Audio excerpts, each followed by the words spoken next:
بہت خوش خوش گھر آئی، امی کو فکرمند پایا، بولی کہ صبح کی گئی ہو دوپہر کو آ رہی ہو، اتنی دیر کیوں کر دی؟ میں نے ماں کو بتایا کہ مجھے اچھی ملازمت مل گئی ہے۔ انہوں نے اللہ کا شکر ادا کیا، کہنے لگی بھٹکنا نہیں پڑے گا۔ ماں خوش تو تھی لیکن ایک اداسی کا عنصر بھی تھا، شاید انہیں اپنا بیٹا یاد آ رہا تھا۔ گھر میں ہم صرف خواتین تھیں، لے دے کے ایک صابر صاحب تھے جو 2 ماہ بعد چراغ سے ملاقات کے لیے کبھی اپنے ڈرائیور یا کسی اہلکار کو بھیج دیا کرتے تھے۔ خود وہ بہت کم جاتے، البتہ جیلر سے فون پر چراغ کے بارے میں رابطے میں رہتے۔ جب میں نے ڈیوٹی جوائن کر لی تو کمپنی کے مالک کی عنایتیں دیکھ کر حیران ہو گئی، سوچتی تھی کیا مالک اس قدر مہربان اور اچھے ہو سکتے ہیں۔ ایک روز وہ آفس معائنے پر آئے، میں کام میں گم تھی، 2 منٹ کمرے میں ٹھہرے اور چلے گئے۔ تھوڑی دیر بعد انہوں نے حمید صاحب سے مجھے کہلوا بھیجا کہ وہ مجھے بلا رہے ہیں۔ میں سمجھی مجھ سے کوئی غلطی ہو گئی ہے، ڈرتے ڈرتے ان کے سامنے پیش ہو گئی۔ تنہا بیٹھے تھے، پوچھا مس صنوبر کام مشکل تو نہیں؟ جی نہیں سر، کام آسان ہے۔ کہنے لگے دراصل صابر میرا اچھا دوست ہے اور میں نے ان کی سفارش پر تمہیں رکھا ہے، اسی لیے چاہتا ہوں کہ تمہیں کوئی پریشانی نہ ہو۔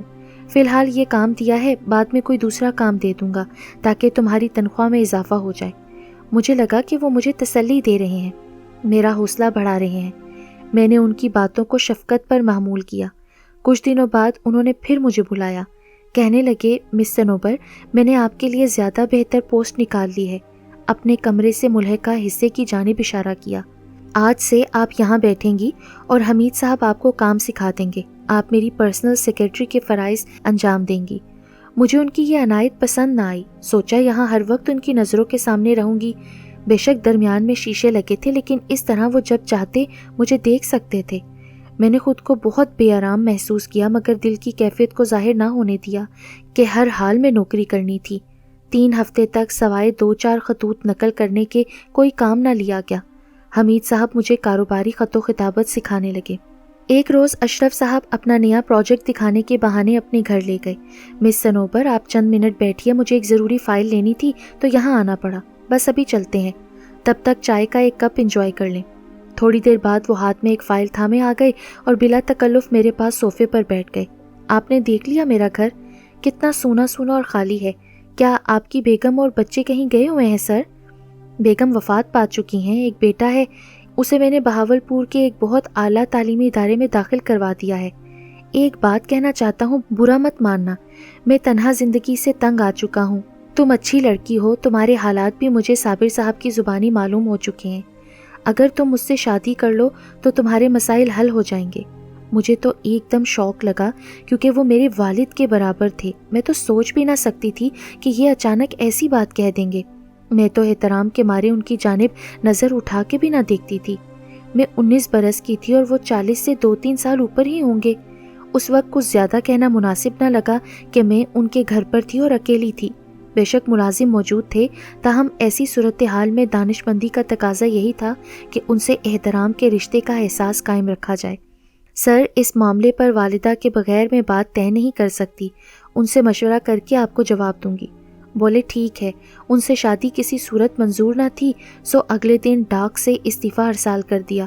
یوں میں نے وہ ملازمت چھوڑ دی۔ سوچتی تھی اگر صابر صاحب کا حوالہ درمیان میں نہ ہوتا، ممکن تھا کہ اشرف صاحب کوئی اور بات کر جاتے۔ والدہ کو بتا دیا کہ باس مجھ سے شادی کے آرزومند ہو گئے ہیں۔